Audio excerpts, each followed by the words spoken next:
Selamat pagi, siang, sore. Kami dari kelompok B yang beranggotakan Maria, Stephen, Rifki, William, dan Sabrina akan mempresentasikan hasil dari penyelesaian problem-based learning kami. Di sini akan ada 4 kasus yang berbeda-beda. Oke, sekarang kita langsung masuk aja ke kasus yang pertama. Kota M yang berpenduduk 7 juta jiwa menghasilkan 6.000 ton sampah per hari. Pemerintah kota berencana membangun pembangkit waste to energy untuk mengurangi ketergantungan pada landfill. Namun, tingkat polusi udara di kota ini sudah tinggi dan masyarakat khawatir bahwa insinerasi limbah akan memperburuk kualitas udara serta meningkatkan risiko kesehatan. Pertama-tama, apa itu WTE? WTE merupakan teknologi yang memanfaatkan limbah organik yang bersifat tidak dapat didaur ulang untuk diubah menjadi wujud energi yang dapat dipergunakan, seperti energi panas dan energi listrik. Teknologi waste to energy dapat mengurangi emisi gas rumah kaca. Pada beberapa penelitian, dinyatakan bahwa teknologi waste to energy berkemampuan untuk mengurangi setidaknya 1 ton karbon dioksida per ton limbah yang dilakukan proses pembakaran jika dibandingkan dengan proses penimbunan sampah di tanah. Selain itu, penerapan WTE dapat mengurangi jumlah limbah secara signifikan. Selain memberi dampak positif, penggunaan teknologi waste to energy juga memberi dampak negatif, yaitu residu hasil pembakaran yang terdiri atas residu padat, residu cair, dan residu gas. Residu gas atau gas buang sangat berbahaya jika langsung dilepas ke lingkungan, tetapi pada teknologi waste to energy modern telah dilengkapi filter canggih. Insenerator modern dilengkapi dengan sistem penyaringan dan juga scrubber yang canggih, yang dapat menangkap dan menghilangkan polutan berupa dioksin, logam berat, furan, dan partikel halus pada gas buang. Teknologi waste to energy modern juga dilengkapi dengan kontrol emisi yang dapat menyesuaikan proses pembakaran sehingga dapat dipastikan emisi polutan dijaga pada tingkat yang sangat rendah. Dengan begitu, dapat disimpulkan bahwa teknologi waste to energy dapat diterapkan pada kota dengan polusi buruk. Bila dibandingkan dengan emisi WTE, maka dapat dikatakan bahwa emisi dari kendaraan bermotor jauh lebih parah dibandingkan dengan WTE, karena teknologi WTE modern telah dilengkapi filter canggih dan kontrol emisi. Di sisi lain, kendaraan bermotor menghasilkan emisi gas rumah kaca, emisi NOx dan CO, dan emisi partikel. Selain itu, kendaraan bermotor juga menghasilkan HC, SO2, dan PM. Bila dibandingkan dengan emisi yang ditimbulkan oleh industri lain, seperti industri batubara, emisi akibat teknologi WTE jauh lebih ringan dibandingkan emisi yang dihasilkan industri batubara. Industri batubara menghasilkan karbon dioksida dan metana yang menyebabkan efek rumah kaca. Selain itu, dihasilkan polutan udara berbahaya seperti sulfur dioksida, nitrogen oksida, merkuri, logam berat, PM2.5, dioksin, dan furan. WTE tanpa pembakaran menjadi salah satu alternatif yang cocok diterapkan untuk pengelolaan limbah pada kota tersebut. Dengan ditiadakannya proses pembakaran, tidak akan terjadi polusi udara yang lebih parah akibat penerapan teknologi WTE. WTE tanpa proses pembakaran dapat dilakukan dengan cara anaerobic digestion. Anaerobic digestion merupakan degradasi biomasa organik tanpa oksigen menggunakan mikroorganisme. Anaerobic digestion memiliki beberapa keunggulan apabila dibandingkan dengan insenerasi, di mana anaerobic digestion tidak mencemari udara atau tidak menghasilkan polutan udara. Hal ini disebabkan tidak terdapatnya proses pembakaran. Selain itu, anaerobic digestion dapat mengurangi emisi gas rumah kaca dengan menangkap metana. Anaerobic digestion juga dapat menghasilkan energi bersih berupa biogas yang dapat dimanfaatkan untuk berbagai kepentingan, seperti untuk listrik dan juga transportasi. Cara yang dapat diterapkan untuk meyakinkan masyarakat pada kota tersebut mengenai penerapan WTE adalah dengan menyampaikan manfaat dari WTE dan rendahnya emisi yang dihasilkan oleh WTE. Dengan menyampaikan informasi mengenai manfaat dari WTE dan fakta bahwa WTE modern telah dilengkapi kontrol emisi dan filter canggih, masyarakat kota dapat teryakinkan mengenai penerapan WTE dan tidak khawatir mengenai lingkungan. Saya akan membahas tentang kasus di mana sebuah tambang itu terkena kontaminasi sianida. Ada beberapa langkah penyelesaiannya, yaitu bioremediasi in situ sama bioremediasi ex situ. Kita masuk ke bioremediasi in situ. Bagaimana si bioremediasi in situ ini dalam mendegradasi sianida, seberapa besar efektivitasnya. Jadi kan bioremediasi in situ itu mengolah polusi langsung di lokasi tanpa adanya biaya pemindahan, sehingga lebih ekonomis dibandingkan dengan ex situ.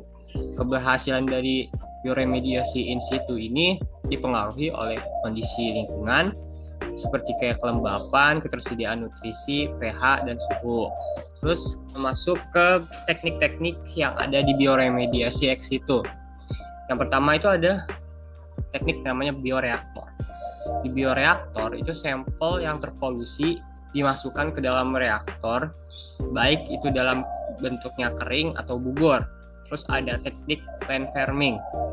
Jadi tanah yang dikeruk dari lokasi tercemar akan disebaratakan pada lokasi tertentu agar efektivitas dari mikrobanya bisa kita kontrol. Yang ketiga itu ada vermicomposting. Jadi metode ini itu mengkombinasikan antara tanah yang terkontaminasi dengan tanah yang mengandung pupuk sehingga efektivitas dari bakteri bisa lebih maksimal karena terdapat unsur-unsur hara yang mendukung pertumbuhan bakteri. Kasus sukses dari penerapan mikroorganisme dalam limbah tambang. Saya sudah cari beberapa sumber, namun yang saya dapatkan itu hanya contoh-contoh sukses dalam laboratorium, belum sampai ke mekanisme tambangnya. Jadi contohnya di sini itu PT Antam. Kedua ada pemastian area tambang bersih. Jadi untuk memastikan area tambang bersih dari kontaminan sianida, yang pasti dilakukan pertama itu uji kualitas air dan tanah. Uji kualitas air dan tanah ini bermaksud untuk memantau kualitas air sehingga dapat memenuhi kriteria baku mutu air limbah. Yang kedua, perbaikan kualitas tanah. Perbaikan kualitas tanah ini jadi lahan bekas tambang ditata, pada bagian atasnya ditebar tanah kucuk sebagai media tanam. Yang ketiga itu ada pemeliharaan dan pemantauan. Pemeliharaan dan pemantauan adalah kegiatan yang dilakukan setelah kegiatan penataan lahan dan revegetasi telah selesai dikerjakan dengan maksud agar hasil pemulihan lahan sesuai dengan yang diharapkan. Saya Setelah Putra dengan NPM 614230116 hari ini akan membahas terkait kasus ketiga dari kelompok genap, yaitu negara Z menerapkan kebijakan penggunaan biosolid sebagai pupuk untuk lahan pertanian guna mengurangi pembuangan lumpur limbah ke landfill. Namun petani lokal menolak penggunaan biosolid karena khawatir terhadap kontaminasi logam berat. Opsi seperti insinerasi biosolid atau pembuangan ke laut memiliki tantangan lingkungan dan ekonomi, apalagi insinerasi sendiri memiliki pro dan kontra di dalam penggunaannya. Pertama dari segi efisiensi energi. Secara garis besar, untuk efisiensi energi sendiri pastinya akan jauh lebih efisien untuk menggunakan si biomasa. Apalagi biomasa itu memiliki efektivitas yang lebih tinggi dengan suhu pembakaran yang jauh lebih fleksibel dibandingkan biosolid. Namun biosolid sendiri memiliki nilai kalori yang lebih rendah. Walaupun biosolid memiliki nilai kalori yang lebih rendah, namun dengan insinerasi sendiri dapat didukung oleh teknologi yang tepat untuk meningkatkan efisiensi dari pembakaran biosolid, yaitu fluidized bed incineration, dengan pembakaran biosolid dengan kadar air yang tinggi, serta pemerluan suhu pembakaran yang lebih tinggi untuk biosolid dan pemastian dekomposisi yang sempurna. Untuk biomasa sendiri pastinya akan jauh lebih efisien, seperti yang sudah disinggung sebelumnya. Apalagi biomasa menghasilkan abu yang lebih sedikit daripada biosolid. Namun biosolid sendiri dapat menjadi salah satu solusi pengganti bahan bakar fosil atau sebagai salah satu sumber energi terbarukan. Dan dampak lingkungan. Untuk dampak lingkungan dari insinerasi ini sendiri dapat berdampak kepada kualitas udara dan juga kesehatan masyarakat, di mana proses dari insinerasi ini dapat menghasilkan gas berbahaya seperti CO2, NOx, dan SO2, serta partikel halus, apalagi kadang juga bisa dapat mengakibatkan emisi gas berupa kontaminan logam berat. Untuk dari segi kesehatan masyarakat sendiri dapat terganggu pada kualitas hidup seperti gangguan pernapasan hingga gangguan saraf jika memang memiliki emisi yang dilepas mengandung kontaminan logam berat, sehingga dilakukan penanggulangan seperti teknologi seperti SCR atau SNCR dan wet scrubber yang dapat mengurangi gas berbahaya hingga 90%, namun dengan biaya operasional yang cukup tinggi. Salah satu caranya selain penggunaan SCR dan SNCR adalah pengoptimalan suhu bakar sehingga dapat menurunkan emisi gas. Selanjutnya adalah penanganan biosolid dengan insinerasi dari Jepang dan Sintetian. di mana Jepang sendiri itu menerapkan co-incineration yang sudah diterapkan pada Hiroshima di Tokyo untuk membakar limbah padat kota Bandung Waste, di mana proses incinerasi dari Jepang ini memiliki 3 tahap, yaitu fluid bed, freeboard, dan boiler, di mana suhu dijaga dari 590 hingga 630 derajat, lalu 1030 derajat untuk menghancurkan senyawa, lalu dilakukan juga kepastian sehingga emisi yang dihasilkan itu memenuhi standar. Selanjutnya untuk Jerman sendiri, Jerman dikenal sebagai salah satu negara dengan regulasi yang cukup ketat, sehingga kan dengan pendekatan yang lebih ketat terhadap biosolid, di mana regulasi ini sendiri yang dapat memastikan pengelolaan limbah yang dihasilkan itu dapat terkontrol, di mana Jerman sendiri telah mewajibkan penggunaan instalasi untuk pengolahan air limbah besar dan pembuangan fosfor sebagai dan menjadikan insinerasi sebagai metode utama dalam pengolahan biosolid. Selain itu, selain pengolahan untuk volume limbah, dapat dikatakan juga insinerasi dapat dimanfaatkan sebagai sumber fosfor untuk pupuk dari abu pembakaran sisa insinerasi. Sehingga dengan pengendalian emisi yang efektif, Jerman dapat mengurangi dampak lingkungan dari metode insinerasi ini sendiri. Selanjutnya untuk hasil dari pembakaran. Hasil dari pembakaran biosolid itu memang menghasilkan abu yang lebih banyak dibandingkan bahan bakar fosil. Sehingga hasil pembakaran ini dapat dimanfaatkan dalam sektor konstruksi dan manufaktur, di mana dalam penelitian dapat menunjukkan bahwa biosolid dengan abu atau fly ash itu dapat meningkatkan kualitas bata dengan kombinasi yang cukup ketat serta pengalihan untuk waktu yang cukup lama. Apalagi pemanfaatan abu ini juga dapat mengurangi limbah dari pembakaran si insinerasi, sehingga insinerasi ini dapat mendukung keberlanjutan untuk industri konstruksi dan manufaktur. Dan dari saya, terima kasih. Untuk kasus keempat, ini adalah kasus gempa bumi besar yang terjadi di negara R. Nah, gempa bumi ini menyebabkan rusaknya infrastruktur dan menghasilkan jutaan ton puing dan sampah campuran, termasuk limbah organik, logam, dan material bangunan. Sistem pengelolaan sampah kota hancur dan tidak ada fasilitas landfill yang bisa digunakan. Nah, jika limbah ini tidak segera ditangani, maka dapat menimbulkan masalah kesehatan dan lingkungan pastinya.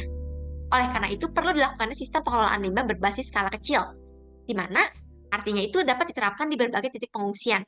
Nah, yang pertama harus dilakukan itu adalah dengan mengklasifikasi terlebih dahulu jenis limbahnya, supaya lebih mudah dikelola. Nah, untuk limbah sendiri ini dikategorikan menjadi 3. Ada limbah organik, limbah anorganik, dan limbah berbahaya. Jadi yang pertama itu adalah untuk limbah organik terlebih dahulu. Nah, pengelolaan itu dapat dilakukan dengan pengomposan darurat dengan cara menggali lubang dangkal di tanah dan menimbun limbah organik secara bertahap dengan lapisan tanah. Untuk kayu dan ranting dari reruntuhan itu dapat dimanfaatkan sebagai bahan bakar darurat untuk memasak misalnya. Sedangkan untuk dedaunan kering bisa digunakan sebagai mulsa yang dapat membantu memperbaiki kualitas lingkungan pasca gempa. Untuk selanjutnya, ini ada limbah anorganik. Nah, untuk pengelolaannya ini fokus kepada reuse, reduce, dan recycle. Sebagai contoh, misalnya untuk material baja dan beton, ini dapat didaur ulang untuk proses rekonstruksi. Untuk material plastik dan kaca, ini dapat dikumpulkan dan dibuang di tempat pembuangan sementara yang aman. Nah, untuk lokasinya tempat pembuangan sementara ini sendiri, itu harus dipilih di daerah yang tidak rentan banjir atau erosi, supaya tidak mencemari lingkungan sekitar. Untuk kategori yang terakhir, ini adalah limbah berbahaya.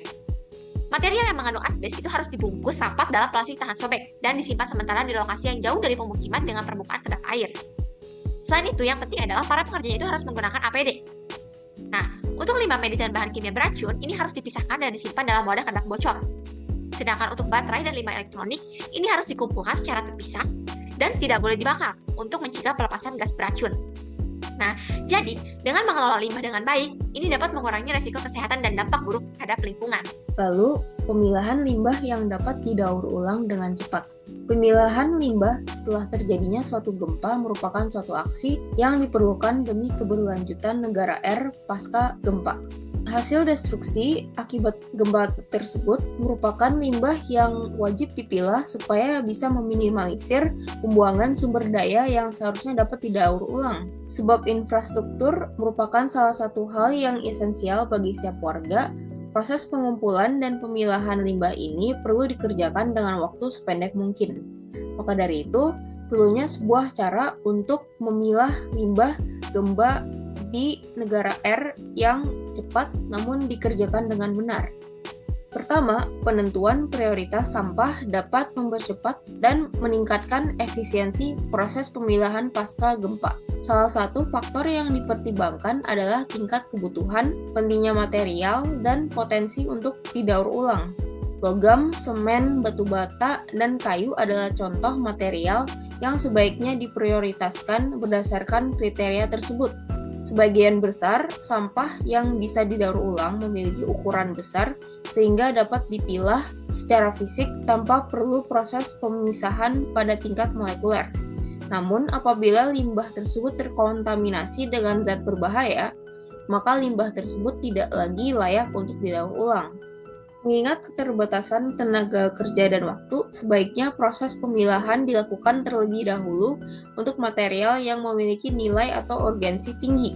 Perlu diingat bahwa dalam kondisi seperti ini, tidak semua sampah akan terpisah secara sempurna. Selanjutnya, untuk mengatasi kekurangan alat berat di negara R, solusi yang dapat ditempuh adalah dengan mendirikan beberapa tempat penyimpanan sampah sementara atau temporary storage site di daerah yang paling terdapat gempa. Langkah ini akan memudahkan transportasi hasil pemilahan dan juga mempercepat pengumpulan limbah serta pembersihan daerah supaya dapat memulai proses pemulihan infrastruktur. Di TSS ini, puing dan sampah juga dapat disortir lebih lanjut.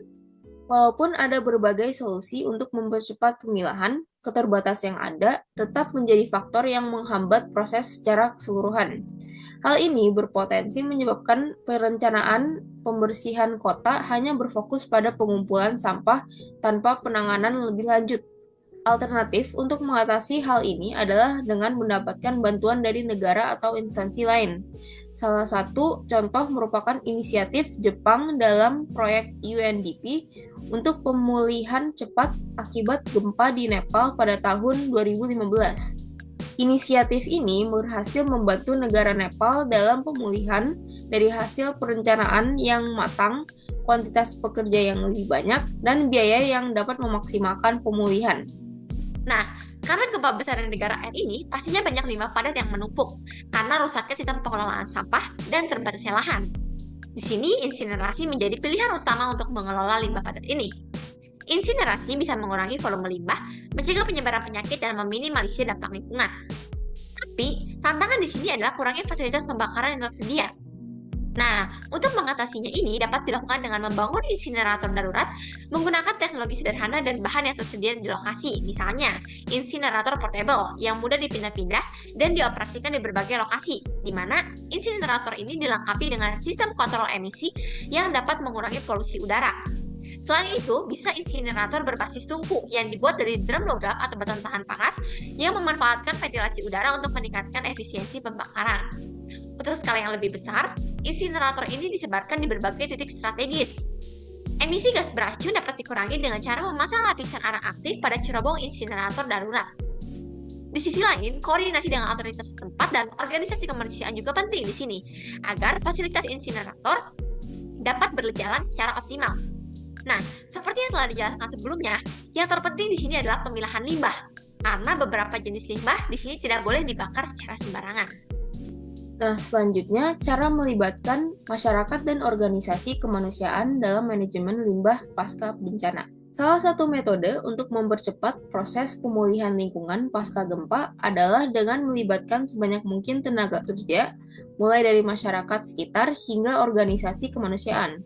Langkah paling pertama adalah untuk meningkatkan kesadaran masyarakat mengenai kejadian bencana alam pada negara R. Tanpa pemahaman dan kesadaran yang cukup, bantuan tidak akan dapat terwujud. Dari itu, organisasi kemanusiaan besar seperti PBB akan segera mengambil tindakan dengan berbagai cara, seperti membuka jalur donasi atau langsung turun tangan di negara R. Selain inisiatif Jepang melalui proyek UNDP di Nepal, terdapat pula donasi dan bantuan dari berbagai organisasi untuk menangani gempa bumi di Cianjur pada tahun 2022. Bantuan tidak hanya datang dari lembaga besar, melainkan juga dari organisasi kecil dan perorangan yang secara signifikan membantu mengurangi beban biaya operasional dan mendukung penanganan limbah yang dihasilkan oleh gempa tersebut. Negara R harus terbuka dan siap menerima segala bentuk bantuan yang ditawarkan. Sekian dari presentasi ini. Terima kasih.